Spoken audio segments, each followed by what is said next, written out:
Cosa propone l'ANCI Veneto per la nuova normativa regionale sulla gestione rifiuti?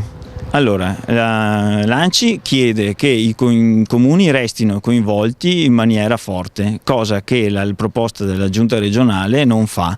Ci sono altri progetti di legge come quello presentato dal consigliere Bond, che oggi era qui e che sta ottenendo anche qualche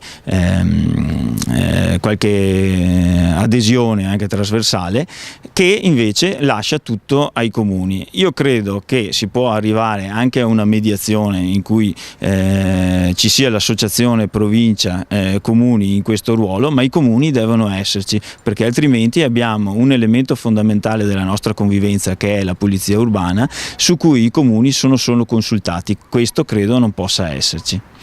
Avete visto un'apertura oggi nei vostri confronti?